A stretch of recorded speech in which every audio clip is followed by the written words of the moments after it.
한 주간의 민심을 쏙쏙들이 들여다봅니다. 박영식 정치시사 에디터. 자, 오늘부터는 새롭게 김민하 평론가와 함께하겠습니다. 안녕하십니까? 안녕하세요. 네, 김민하 평론가 제가 너무 좋아하는 막 분석이 예리하십니다.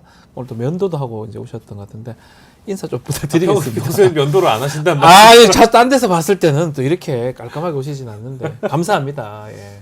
계속 기를 수는 없죠. 가끔 한 번씩은 해야. 네. 네. 시청자분들한테 좀 짧게라도 인사를 좀 부탁드리겠습니다. 안녕하십니까. 네, 알겠습니다. 아주 놀라운 또 아주 정제된 분석 평가 부탁드리고요. 원래 쇼미더민심이 저희 뉴스토마토의 또 미디어 토마토 여론조사로 여론 동향을 파악하는 시간인데 오늘은 저희 조사 아닙니다. 오늘은 이 갤럽 조사를 조금 인용을 좀 해서 진행을 좀 해보도록 하겠습니다. 갤럽 조사가 상당히 좀 많이 또 인용이 되기도 하니까요. 토마토 거 아니고 갤럽 겁니다. 먼저 대통령 국정운영 평가 먼저 알아보겠습니다. 네. 박인씨 에디터. 예. 갤럽 조사상의 대통령 국정운영 평가 어떻게 나왔습니까? 예, 요 갤럽 조사는 지난 30일에 발표된 조사이고요. 27일부터 29일까지 1,002명을 대상으로 조사했고 95% 신뢰 수준의 표본오차 플러스 마이너스 3.1%포인트고요. 질문을 이렇게 해봤습니다. 귀하는 윤석열 대통령이 대통령으로서의 직무를 잘 수행하고 있다고 보십니까? 아니면 잘못 수행하고 있다고 보십니까? 이제 이렇게 물어봤는데 보시는 그대로 네. 부정이 66%. 맞았네요. 예, 이 전주 대비 63에서 60, 이전 주 대비 63에서 66, 3% 올라간 네. 거고요. 갤럽 조사에서는. 부정 평가는 보시는 대로 긍정 평가는 보시는 대로 23%인데 이전 주 대비 4%포인트가 빠진 겁니다. 그래서 23%포인트였고 모르겠다가 11%였고요. 리얼미터도 마찬가지로 언급을 해드리면 리얼미터 조사상으로는 이전 주와 비교하자면 4%포인트 또 내려간 수치를 보였다고 해서 이게 지금 국정 지지도의 흐름이 대체적으로 대부분 다 부정이 올라가고 긍정이 내려가는 그런 상황을 좀 보이고 있어서 네. 대통령으로서는 굉장히 좀 난처한 상황이 됐다고 볼 수 있겠습니다. 임기가 아직 반환점 돌지 않았습니다. 절반이 안 됐는데 25%도 안 되는 23%다. 레임덕이라고 봐야 됩니까? 어떻게 보십니까? 근데 이제 레임덕이냐 아니냐는 제가 볼 때는 뭐 여론조사상의 뭐 지지율이라는 뭐 기준도 뭐 물론 이제 따져야겠지만 대한민국의 대통령제에서는 남은 임기가 더 큰 변수인 것 같아요. 그렇죠. 네, 그래서 2년 반 이상 남았다. 예. 그렇죠. 그래서 이제 레임덕이냐 아니냐의 문제라기보다는 지금 30% 선이 깨졌다라는 네. 거에 대해서 그리고 조만간 20% 선도 깨지는 거냐. 그런 얘기가 계속 나오잖아요. 그렇죠. 이것에 더 이제 주목을 하는 분위기라고 생각이 되는데 왜냐하면 30% 윤석열 정권 특징이 특히 네. 이제 갤럽이나 이런 전화 면접 MBS, 여론조사를 예. 보면은 30%라는 요 선이 있어요. 이 선이 어떤 선이냐면은 보수 유권자층이 그래도 윤석열 대통령은 그래도 어느 정도 잘하고 있지 않아?라고 하는 태도를 거의 어떤 경우든 간에 좀 이제 고수하는 요 여론층이 한 30% 정도 되는데 예. 이게 이제 30% 아래로 내려가서 거의 이제 20% 중반까지 내려가는 흐름이 됐다라고 볼 때는 네. 제가 볼 때는 한 두 가지 정도의 이 어떤 변수가 생겼을 때 그렇게 전개가 됩니다. 두 가지 어떤 겁니까? 첫 번째는 여당 지지층 그러니까 보수 예. 유권자층이 분열할 만한 어떤 요인이 생겼을 때예요. 가령 예. 여당 내의 어떤 분열상이 이제 좀 반영이 된다거나 과거 같은 경우에는 이준석 대표하고 막 이렇게 대립을 한다거나 예. 지금 같은 경우에는 이제 한동훈 대표하고 뭐 충돌이나 이런 이른바 것들이 유난 갈등. 그렇죠. 예. 이런 게 반영되는 게 있는 거고 두 번째는 이거는 보수 유권자층 평소에 이제 윤석열 대통령이 어떤 경우에도 좀 잘한다라고 응답을 해왔지만 네. 이거는 어떻게 안 되는 것 같아요. 이건 정말 아닌 것 같다 이렇게. 그렇죠. 요런 부분들 가령 제가 이제 좀 이거는 인상적이다라고 봤던 과거의 거죠? 사례는 네. 그 바이든 날리면 사례 같은 거 있잖아요. 예. 이거는 어떻게 잘한다고 못하겠다 이런 거. 그런 경우에는 이게 30% 아래로 내려가가지고 20%대를 위협하는 수치까지 내려가거든요. 네. 근데 이번의 경우에는 그게 이제 예를 들면 의료 대란 이런 대란 문제일 수 같은 있어서 거다. 제가 예, 볼 예. 때는 요 두 가지 문제가 지금 영향을 미치고 있는 거 아닐까 생각을 합니다. 아까 네. 그 언급해드릴 때 리얼미터 조사는 제가 4%라고 말씀드렸는데 0.4% 상으로 빠진 거고요. 그렇죠. 리얼미터 0.4죠. 조사상에서는 예. 30에서 29.6으로 빠졌고 근데 어쨌든 리얼미터도 지금 20%대로 이번 주에 내려온 거는 하락 국면이기도 하고 그렇습니다. 2년 만에. 20%가 커요. 그러니까 2년 만에 리얼미터는 그 정도는 안 됐거든 이때까지. 그렇죠. 계속. 그러니까 리얼미터도 네. 2년 만에 지금 20%대로 내려온 거라서 네. 전반적으로 굉장히 다 박스권 안에 이제 갇힌 수치들이 나오고 있는 것이고 레임덕이냐 아니냐는 결국 이제 그 국민들이 얼마나 대통령을 신뢰하고 믿느냐에 또 문제도 있는 것 같아요. 그러니까요. 근데 좀 지켜봐야 되긴 하겠습니다만 그 레임덕이라고 보는 분들 중에 가장 결정적인 이유는 이제 공무원 지금 사회가 좀 복지부동이다. 공무원들이 움직이지 않고 있다라는 게 이제 표면적으로 좀 드러나 있기 때문에 여러 이제 취재 경로를 통해 드러나는 것 같고 또 대통령과 함께하고 있는 사람들이 또 어떤 사람들이냐 좀 보면은 네. 좀 표면적으로 드러나는 것도 같아요. 가령 노동부 장관의 김문수, 방송통신위원장의 이진숙, 네. 국립기념관장의 김영석, 그리고 최근에는 또 국가인권위원장의 안창호 이런 분들을 좀 우리가 생각을 해보면 과연 국가인권위원장의 인권을 생각하는 분이 앉아 있는 거냐, 노동부 장관의 노동을 생각하는 사람이 앉아 있는 거냐 이런 대목을 생각해 본다면 일단 함께하는 사람들이 과연 대통령 주변에 진짜 국민을 생각해서 함께하는 사람들이 있는가 이제 이 대목이 있고 함께하지 않겠다고 선언한 사람마저도 아직까지 자리를 지키고 있어요. 네. 한덕수 국무총리 아, 아직까지 자리를 지키고 간다 있고 그랬는데 뭔가 하고 있어요? 예. 여가부 장관 누군지 아십니까? 없어요 지금. 직무대행 체제입니다. 네. 이제 그런 걸 생각해 보면 아무리 대통령 주변에 모인 사람들이 국민과 국가를 생각한다기보다는 자신의 혹시 사익을 위해서 남아 있는 거 아니겠느냐 이제 이런 생각도 하는 분들이 많은 것 같아서 레임덕이냐 아니냐 뭐 여론조사상으로 저희가 판단할 수는 없겠습니다만 아무래도 윗물이 맑아야 아랫물도 도는 법이라고 저는 생각을 해서 이런 대목들이 많이 언급이 되는 것 같습니다. 긍정평가 이유 중에 모른다는 게 뭐 가장 많긴 합니다. 그렇지만 외교 얘기가 나와요. 외교는 잘하는 것 같다. 17% 갤럽 조사입니다. 요거는 우리가 어떻게 이해하면 됩니까? 외교.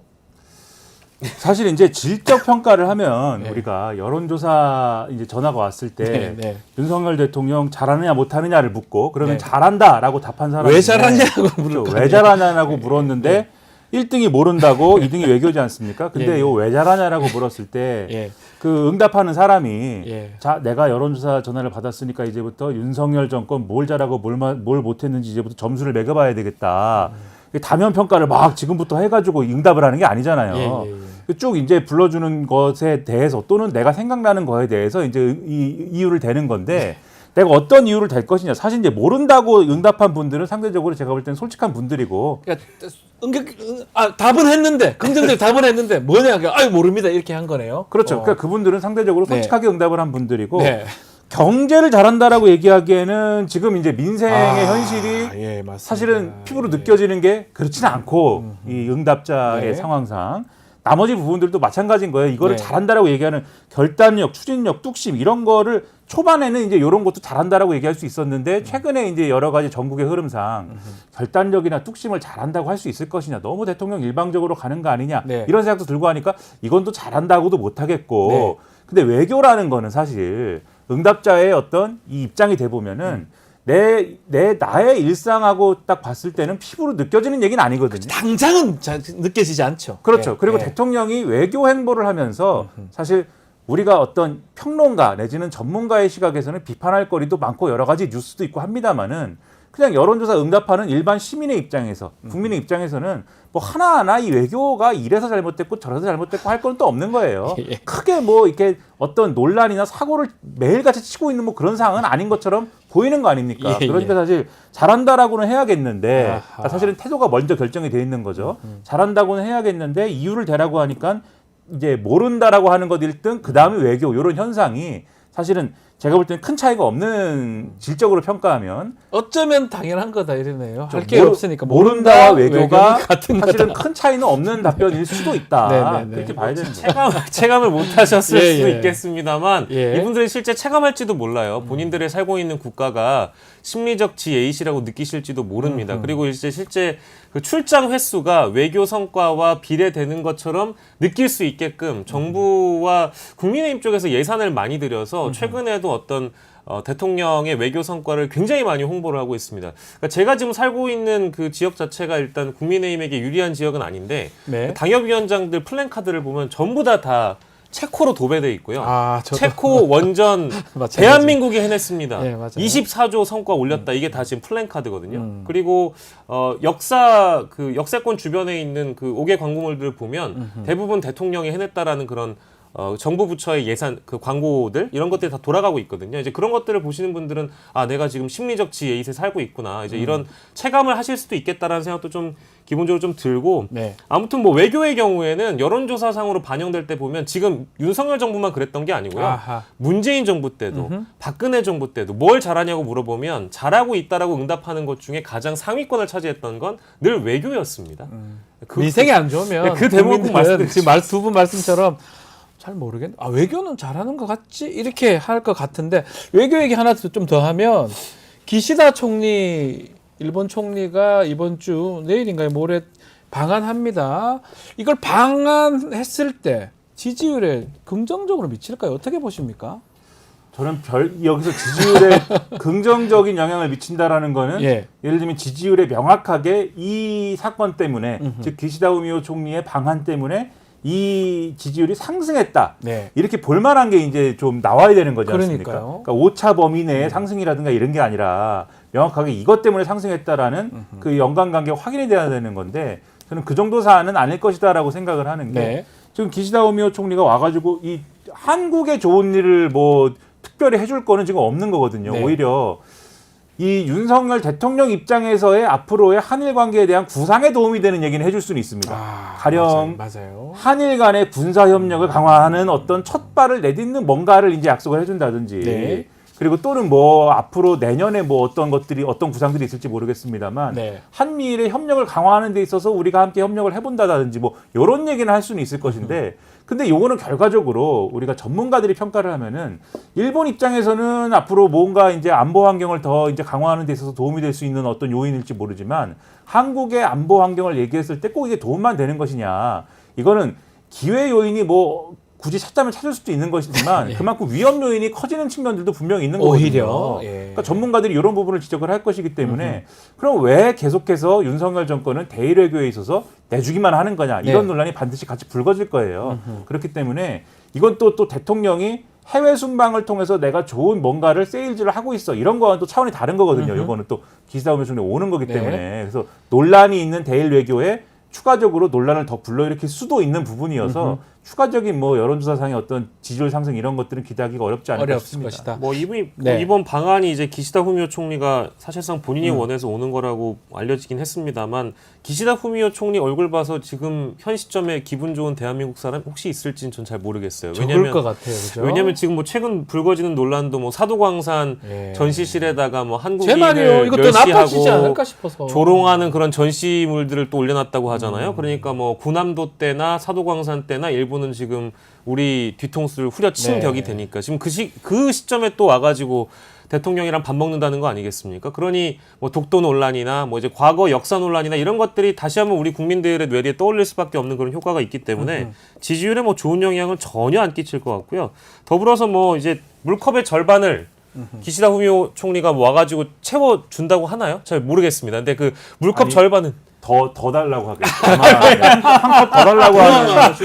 이렇게 끼릴 수 있다는 거. 지금 와서 그러면 좋은 얘기 하지 않을 그동안 것 같아요. 윤석열 대통령의 물컵 절반을 채워놨으면 지금 와가지고 절반을 또 따로 채워주면 모를까. 그러니까요. 뭐 이제 퇴임하는 총리가 와가지고 뭘 채워주겠어요. 이제 그런 기대와 희망이 없기 때문에 전향적인 모습을 보이지 않는 한 전혀 도움될 건 없다. 문제가 있다. 자, 지금 사실 문제입니다. 20%대 초반이에요. 갔다 가다가는 10%대로 떨어지고 정말 심각한 상황인데 이런 원인이 뭔지도 봐야 되고 또 앞으로 이거를 극복하려면 우리도 한번 좋은 의견 한번 줄 수 없습니까? 어떻게 하면 올라갈 수 있습니까?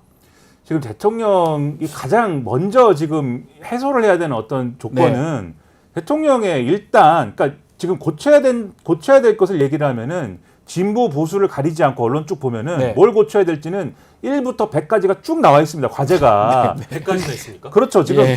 진보 보수 신문을 쭉 펼쳐놓고 한번 보세요. 오늘도 조선일보 이런 데조차도 오늘 뭐 김창균, 논설위원 이런 사람들이 쓴 걸 한번 보세요. 거의 한탄 수준입니다. 얘기가. 근데 이런 거를 다 말씀드릴 수는 없고 근데 근본적으로 뭐부터 고쳐야 되느냐. 네네네. 일단 리더십에 있어서의 태도를 고쳐야 돼요. 리더십 태도. 예. 지금 제가 볼 때는 윤석열 대통령이 본인이 코너에 몰려 있어서 그렇다고 생각해서인지 아니면 지금 여당마저도 자기가 지금 장악을 못하고 있다라고 생각해서인지는 모르지만 너무 제가 볼 때는 너무 일방적이고 너무 이것은 협량한 태도로 네. 국회를 대하고 있습니다. 예를 들면은 국회 개원식에 1980년 이후에 최초로 안 가는 대통령이 지금 돼버린 거지 않습니까? 아, 저게 안 가는 게 말이 되나요? 그렇죠. 참. 그리고 그 안 간 날에 지금 김건희 여사가 뜻깊은 생일이 됐다라고 말하는 네. 미국 상원의원단 간의 그 좋은 시간에 갖는 그러한 연출이 돼버렸지 않습니까? 네. 그 이런 것들을 좋게 볼 국민들이 없거니와 오히려 이런 시간에 갖는 게 아니라 예를 들면은 윤석열 대통령이 정말 국회가 나에게 부당한 모욕을 하고 있어라고 생각하면 할수록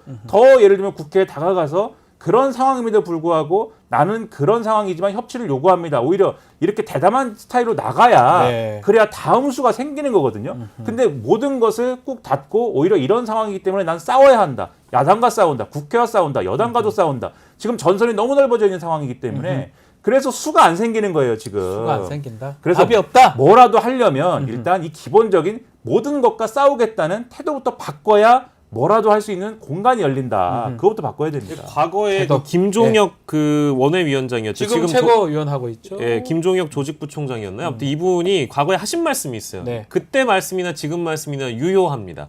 프레지던트 아이덴티티, PI가 망했다라고 얘기를 했어요. 그러니까 네. 이미지거든요, 결국. 예. 최고 경영자의 이미지를 어떻게 만들어가느냐의 그 과정과 결과가 죄송한데 다 망한 것 같아요. 특히 이번 국정브리핑과 기자회견을 보면 대통령이 굉장히 호기롭고 자신만만하게 아무 문제 없다고 했잖아요. 네. 근데 보건복지부 장차관이 브리핑할 때 나와가지고 엄중하게 보고 있다. 말 바뀐 거거든요. 근데 정상인데 왜 군의관을 파견받습니까? 그러니까요. 정상이 아니란 얘기거든요. 말하고 현실하고 전혀 맞지 않아요. 그러니까 이제 거짓말처럼 들리기 때문에 국민들은 이제 사기 친다라는 생각을 또 드는 거예요. 네. 이게 쇼하고 있구나라는 생각이 좀 들어서 비정상적인 인식이라는 대목을 좀 고쳐야 될 것 같고요. 우리 뭐 김민하 평론가께서 말씀 주셨습니다만 그리고 더불어서 또 하나 얘기하고 싶은 게 어떤 겁니까? 이게 아까 국회 개원식도 말씀하셨습니다만 이게 국회를 비정상으로 규정하면서 자꾸 어떤 여야를 갈라치기 하려고 하는 것 같아요. 가령 예를 들면 여야 회담 도중에 속보를 친다든지 여야 회담 끝나고 나서 나 국회 개원식 안 간다고 한다든지 그 끝나고 나서 또 월요일과 화요일에 이어서 계속해가지고 야당의 계엄령 주장을 물고 터서 여야가 못 만나게 한다든지 뭐 이런 식으로 어떤 그 지도자의 이미지는 국민 통합적 이미지가 돼야 되는데 네. 지금은 분열적 양상으로 오히려 만들어가고 있거든요. 그러니까 이제 PI가 망했다라는 부분이 이 대목에서 또 나오는 것 같아서 또 PI다. 그것도. 어떻게 하면 이제 지지도가 올라가야 되느냐 이걸 다 반대로 하면 되는 겁니다. 반대로 할 수 있습니까? 그거는 이제 잘 모르겠어요. 그래서 해야 되는데 해야 여기서 되는데. 딱 하나만 아까 네. 의료대란 관련해서 한 마디만 덧붙이자면 네. 의료대란도 마찬가지예요. 왜 문제가 없다고 인식을 하고 있느냐. 그때 국정브리핑 할 때 기자가 물어봤지 않습니까? 이 응급실과 관련된 여러 가지 어려운 상황들이 있는데 어떻게 보고 있고 어떻게 할 거냐에 대해서 질문을 했는데 윤석열 대통령 답변을 잘 보시면은 네. 지금 그 질문은 지금 이런 의대 정원을 증원하는 것에 반대하는 쪽 말씀을 하시는 것 같은데 그렇죠, 맞아요. 라는 전제를 걸고 지금 현장 가보시면 상황 다르다라는 말씀하시는 거잖아요. 네. 즉 지금 상황이 어렵습니다라든지 이런 얘기하는 어떤 조언이나 충언을 들으면 그것을 정말 그래? 그러면 한번 내 생각을 바꿔봐야겠는데 라고 생각하는 게 아니라 이것도 반대하는 녀석들이 반대 세력이 그렇죠. 또, 반대하는 녀석들이 또 얘기하는구나. 어허. 또 이 녀석들 혼내줘야 되겠구나. 어허. 지금 이런 스타일로 비춰지는 거거든요. 그러네요. 근데 이게 다른 여타의 여의도 정치뿐만이 아니라 의료 문제까지 이러면 국민들은 실제로 지금 병원을 못 가고 있는데 저도 8월 달에 병원을 가려고 그랬는데 11월 달에 오랍니다, 지금. 저도 그래요. 그러니까 이런 식인데. 둘 다 그렇게 아파요. 그러니까 말이야. 예.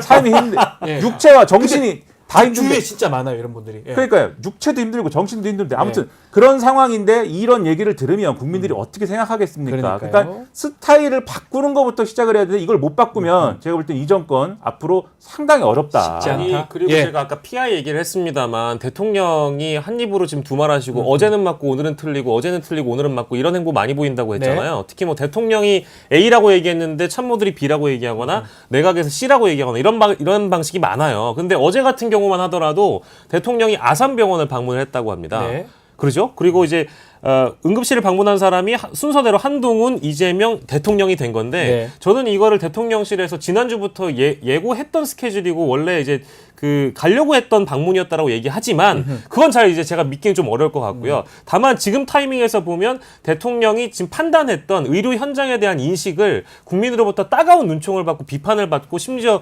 조선일보나 중앙일보 이런 일간지들이 지금 한탄 수준의 얘기를 하고 있다 난리가 보니까 났습니다. 어쩔 수 없이 방문했다고 저는 생각을 하고 있는데 네. 지금 저희가 지지도의 위기를 다루고 있잖아요. 네. 예전에 제가 이거 일간 조사인데 일간 조사가 18, 19%로 떨어졌던 조사도 있었던 걸 제가 네, 기억을 하거든요. 맞습니다. 근데 그때 굉장한 위기였습니다. 학제 개편 관련해 가지고였던 걸로 좀 기억을 하는데 그 시기에 대통령이 서문시장을 가거나 영남 쪽의 행보를 보이면 또 지지도가 뛰어요. 살짝. 예. 그러니까 어쨌든 지지층 결집이 일어나는 거죠. 이번에도 자신의 어떤 말과 행동을 뒤집으면서까지 병원을 또 뒤늦게 방문한 것은 지지도의 위기라는 혹시나. 판단 때문에 간 거 아니냐라는 생각을 하게끔 만듭니다. 그러니까 이런 것도 잘못됐다는 거예요. 결국 지지도 안 본다고 하는데 정말 유심히 보고 있는 거 아니냐 그 말씀을 하신 것 같습니다. 자, 두 번째 조사가 금투세 관련된 금융투자 소득세 이 얘기인데 이 금투세 같은 경우는 국내에서 뭐 금융상품 이익을 얻으면 5천만 원 넘으면 20%, 25% 가사하겠다 이런 내용인데 요거 관련돼서도 의견을 물어봤습니다. 박영신 에디터 어떤 예. 결과가 나왔습니까? 예. 시행해야 된다 나왔습니까? 네. 그리고 제가 방금 전에 말씀드린 병원이 잘못됐나 보네요. 의정부입니다. 의정부죠? 예, 네, 아산병원이 아니고 네, 예. 제가 의정부 병원. 정정해 드린다는 걸 제가 예, 네, 예, 예. 의정부 같습니다. 지금 어떤 예. 분이 지적해 주셔서 감사드리고요. 네. 금투세와 관련된 질문을 이제 이렇게 해봤습니다. 시행을 해야 되냐, 시행하지 말아야 되냐, 모르겠냐, 이제 요 세 가지로 일단 이렇게 구분해서 볼 수가 있겠는데요. 일단 시행해야 한다는 39%, 시행하지 말아야 된다가 2% 더 높습니다. 41%고요. 모르겠다가 이제 20%로 나와 있는데 이 금투세와 관련해서는 지금 민주당 지지층 안에서도 의견이 좀 많이 갈리고 있는 상황이어서 네. 시행하지 말아야 된다와 시행해야 한다라는 이 결론 자체가 사실상 딱 붙어 있는 것으로 보이고요. 2% 차이입니다만 금투세에 대해서도 일단 모르겠다라는 응답도 20% 나왔다는 말씀 드리겠습니다. 자, 민주당이 이제 관련해서 당론 모으기 위해서 총의 모으기 위해서 뭐 토론회도 한다고 하는데 어떻게 결론이 날까요? 이게 국민의힘은 뭐 학관 같습니다. 금투 사지 말자고 지금 계속 얘기하는 것 같고요. 민주당 계속 이렇게 논란이 되는 것 같습니다.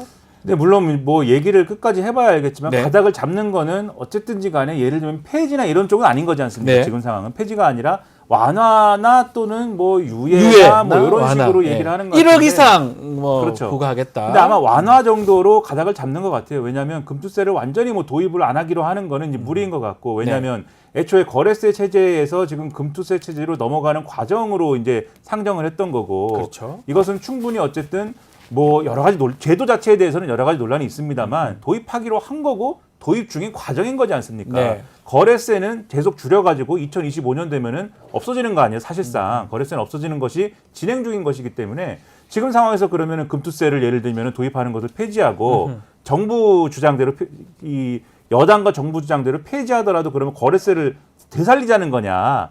정부랑 여당은 그거에 대해서는 얘기는 안 하거든요. 지금 그런 것들을 보면은 폐지 주장 자체가 어느 정도의 진정성이 있는지 사실은 모르겠습니다. 그렇기 때문에 지금 국회 다수를 점하고 있어서 법적인 거에 대해서 책임을 져야 되는 지금 민주당 입장에서는 폐지를 이제 이 폐지로 입장을 정하기는 어려운 것이고 그렇죠. 폐지할 수는 없을 것 같아요. 그렇죠. 유예하거나 조금 완화시키거나 그런 등의 논의가 있어야 되겠다. 그리고 2025년에 거래세가 이제 세율이 조정이 되는 그런 그렇죠. 과정이라는 걸 고려하면 결국은 기준을 완화하거나 이런 식으로 결론이 나지 않을까라고 예상하고 있습니다. 자, 그리고 정당별 지지율도 좀 살펴봤는데요. 요거는 박영시 에디터가 좀 소개 좀 해주십시오. 어떤 정당을 지지하는지 요거는 갤럽 조사입니다. 예, 갤럽 조사로 토마토 조사랑 조금 차이는 있습니다. 네, 정당별 지지도를 만나보도록 하겠습니다. 정당별 지지도는 더불어민주당이 31%고요. 국민의힘이 30%입니다. 좀 딱 붙어 있긴 한데 1%포인트 차이이고요. 국민의힘은 이제 추세가 좀 빠지고 있는 추세고 더불어민주당은 올라가고 있는 추세입니다. 조국혁신당이 7%, 개혁신당이 2%, 진보당이 1%, 무당층이 26%로 조사가 됐는데 무당층 증가도 좀 주목해봐야 될 포인트이긴 많이 합니다만 올라갔어요, 무당층이. 국민의힘 지지율이 많이 빠져 있는 상황이어서 그러니까 이제 뭔가 크로스가 여야가 일어나고 것 있는 같아요. 상황이고 조국 혁신당도 좀 지지도가 빠져 있고요. 갤럽 조사와 리얼미터 조사 여러 조사에서도 유사한 그런 상황이어서 국민의힘의 고민이 일단 클 것 같고요. 네. 조국 혁신당도 마찬가지로 고민이 좀 있어 보입니다. 갤럽은 전화 면접입니다. 그러다 보니까 다 응답하라고. 뭐 리얼미터나 저희 토마토는 ARS니까 조금 차이가 있는데 갤럽에서 국민의힘이 그래도 많이 어느 정도 단단했는데 역전되는 것도 거의 오랜만에 보는 것 같거든요. 붙어 있는데 민주당이 하여튼 1% 앞서는 거고 무당층 4% 늘어났고 어떻게 보고 계십니까? 일단 지금까지 이제 지지율에 이제 오르락내리락하는 상황을 보면은 네. 윤석열 대통령에 대한 이 보수 유권자층 상당수가 실망을 한 상황에서 그거는 맞는 것 같아요. 지지를 완전히 뭐 철회할 것이냐 아니면 여전히 지지한다고 응답할 것이냐에 요 경계선에 사실은 있는 상황이거든요. 네. 근데 이거를 사실은 떠받친 게 그래도 국민의힘 지지하는 게 필요해라고 떠받친 게 한동훈 대표에 대한 기대감입니다. 제가 볼 때는. 그리고 이 기대감이 실린 기대감이 최대화됐던 이벤트가 지난 전당대회예요. 전당대회를 국민의힘 치르면서, 전당대회. 예. 그렇죠. 전당대회를 치르면서 야 그래도 한동훈을 한번 대표로 만들어봐야 되지 않겠어? 네. 그래가지고 한번 기대를 걸어봐야 되지 않겠어? 이러면서 지지층이 막 활성화되면서 네. ARS 조사 같은 경우에는 국민의힘의 이 지지율이 상당히 이제 큰 폭으로 뛰기도 하고 막 이랬던 건데 네. 그 효과가 사실은 전당대회 때 활성화됐던 지지층이 이제 상당히 빠지는 국면이 있다고 보고 이런 효과는 아마 ARS 조사에서 훨씬 더 이제 드라마틱하게 나올 맞습니다. 거라고 보고 예. 그다음에 이제 전화면접 같은 경우에는 한동훈 대표가 된 이후에 사실 어느 정도 어떤 이슈에 대해서는 윤석열 대통령하고 차별화하려고 한 측면이 있지만 성공하지 못하고 있는 것이고 네. 또 지지층이 보수 유권자층이 기대했던 것만큼도 차별하고 있지 않은 거거든요. 네. 눈치 보는 것 같고 예. 특히 최상병 특검법이나 이런 것들은 물론 이제 그것에 대한 입장차는 있을 수 있는데 보수 유권자층 내에서도 시원하게 그래도 한번 좀 이렇게 선을 그고 가는 거냐. 싹 찔러보는 뭐 이런 것도 있는데 그거 그렇죠. 전혀 없잖아요. 그런 아직까지는. 것도 없고 하기 네. 때문에 그런 실망감이 좀 반영이 되면서 예. 빠지는 측면들이 있지 않을까. 한동훈 대표 효과다. 그러니까 지금 리얼미터 좀 전에 사진 보여드렸는데 민주당은 42.2고요. 국민의힘은 32.8입니다. 뭐 10% 정도 차이가 납니다. 4.2% 포인트가 국민의힘 빠졌어요. 이거는 ARS이긴 한데 드라마틱하게 계속 드러난다. 아마 토마토도 다음 주 나오면 이 정도 예상이 되는데요. 그래서 그런지 한동훈 대표가 뭔가 활동을 해요. 지난 3일 날 박정희 전 대통령 생가도 갔는데 이게 좀 지지층 좀 결집시키는 효과? 그 노린 것 같은데 있을까요? 글쎄요, 잘 모르겠습니다. 그게 과연 있을지 저는 좀 의구심을 가지는 게 예, 물론 예. 대구 경북이 흔들린다는 것은 이제 위험 신호니까 네. 전통적인 당의 기반을 좀 다진다는 차원의 방문일 수도 있고 네. 구미를 방문해서 반도체 산업에 대해서 강조도 좀 하고 박정희 대통령 생각 가서 사진도 좀 찍고요. 예. 근데 중요한 거는 이게 좀 비교가 되는 게 예. 김기현 대표가 방문했을 당시에 그 권한대행 그 시절에 방문했을 당시에 국민의힘 지도부가 다 함께 움직이기도 했었고 그러니까요. 당시에 그 구미 지역구 국회의원들 그러니까 여당 국회의원들이 다 왔었어요. 맞아요. 근데 이번에는요 안 왔습니다. 아무도 안 왔나요? 예, 그 시장은 왔. 구미갑 의원, 구미을 의원이 안 오고 아. 산자위 의원들이랑 같이 갈 수 있는 것인데 그래서 한동훈 대표에 대한 어떤 입지가 왜 흔들리고 있는지를 좀 의심하셨던 분들은 그 장면을 보시고 나면 아무리 뭐 어떤 국회 일정이 있다고 하더라도 지역구 방문을 당대표가 하는데 구미갑, 구미을 의원이 찾아오지 않았다라는 것은 결국 TK 의원들이 용산 눈치를 또 본 것은 아니겠는가? 오히려. 예, 오히려. 그래서 한동훈 대표가 구미를 방문했는데 구미갑, 구미을 의원이 오지 않았다라고 하는 것은 좀 상징적이라고 보고요. 이거를 뭐 이제 그 언론사에서 취재를 한 내용을 보니까 이 해당 의원들은 뭐 국회 일정 때문에 참석이 불가능했다라고 얘기를 하는데 뭐 그 입장을 존중한다고 하더라도 아니 자당의 당대표가 가고 심지어 본인들 지역구로 가가지고 똑같은 당시 3년 전에 직무대행과 같은 일정을 소화하는데 그러니까요. 오지 않았다라는 것은 이것은 무엇을 의미하는지 한동훈 대표가 한번 좀 생각을 해보는 게 좋을 것 리더십 같습니다. 부분 좀 의심이 되는 겁니까 한동훈 대표? 지금 한동훈 대표의 상황이 그 지난번에 이제 대표회담할 때 내 상황이 좀 그렇다라고 얘기했다는 네. 얘기가 있지 않습니까? 예. 근데 사실 그 얘기가 맞는 거예요. 좀 딱한 부분이 있습니다. 왜냐하면 용산에서 힘을 안 실어주지 않습니까? 네. 그 상황을 한동훈 대표 혼자 하는 게 아니라 당내에 누구나 다 하는 거잖아요. 그리고 한동훈 대표가 공천권이 없지 않습니까? 네. 그러니까 공천권이라는 건 다음 총선에 걸쳐가지고 임기가 있어야지 공천권을 휘두를 수가 있는 건데 그런 상황도 아니고 그렇다고 재보궐선거에서 뭐 어떤 중요한 어떤 승부처가 있어가지고 그것을 주도할 수 있는 위치도 아니거니와 본인이 재보궐선거에서 지금 공천권을 강하게 행사하겠다는 그런 입장도 아니잖아요. 그렇죠. 시도당 위주로 하겠다고 지금 넘겨버린 상황 아닙니까? 본인 안 하겠다는 거예요. 그렇죠. 그러면은 국회의원들 입장에서는 용산의 사랑을 받지 못하는 대표가 나에게 줄 것도 없다 지금 이렇게 판단하게 되는 거고 그러면 한동훈 대표에게 내가 힘을 실어줘야 될 이유가 있나? 없다. 이러면서 지금 가운데 그냥 좀 관망을 할 수밖에 없는 이런 처지가 되는 거거든요. 그래서 딱한 상황인데 그 딱한 상황을 그럼 넘기는 방법은 제가 볼 때는 네. 한동훈 대표가 나름의 그러면 나의 정치 철학은 이런 건데 이런 정치 철학을 볼 때 이런 방향으로 가야 돼라는 걸 가지고 전공법으로 국회의원들을 설득하고 국민을 설득하고 지지층을 설득하는 방식인 것이지 네. 이렇게 내가 어려울 때는 TK에 가서 TK에 어필하고 또 누구한테 어필하고 박근혜 대통령도 한번 만나고 뭐 이런 식의 해법 있지 않습니까? 네. 이게 윤석열 대통령의 해법이거든요. 정확하게. 맞아요. 서문시장 가는 거. 그러니까 네. 이걸 똑같이 따라하는 걸로는 전혀 해소가 안 답이 되고 없다. 답이 오히려 없다. 윤석열 대통령의 리더십만 떠올리게 할 것이다라는 그렇죠. 점에서 이거는 안 좋은 해법이다. 아하. 특히 또 TK 출신 아니십니까? 박준 변호사님. 아유, 대구 경북에 태어났고 대구에 민심은 잘 아실 살았습니다. 것 같아서. 그러니까 제가 볼 때는 온 가족들이 거기 다 살고 있습니다. 표정이 안 좋으신 걸 볼 때. 아니에요. 별로 효과는 없다, 이게.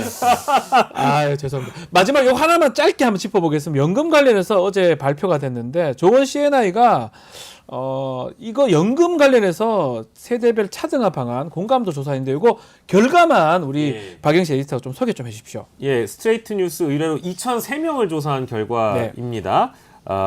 이 국민연금 개편안 공감하지 않는다가 57.4%고요. 공감한다가 35.1%, 모르겠다가 7.5%인데 공감하지 않는다라는 비율이 높아 보이는 이유는 아무래도 이 국민연금 개혁안과 관련해서 이 세대의 인상률을 좀 세대별 인상률을 좀 차등화시켰다라는 부분이 네. 세대 갈라치기다라는 그런 평가를 받고 있는 대목이 있는 것이고 그리고 더불어서 마찬가지로 21대 국회에서 여야가 합의한 안을 걷어차고 나서 지금 이 시기에 이걸 내놓으니까 오히려 더 분란과 논란을 가중시키는 해법 아니냐라는 그런 평가들이 많다 보니까 반응이 생각보다 썩 좋지 않은 것 같긴 해요. 어제 연금안 나왔는데 이게 정확하게 더 공개가 되면 여론조사보다 더 어떤 차이가 날 가능성도 있으니까 그건 지켜보기로 하고요.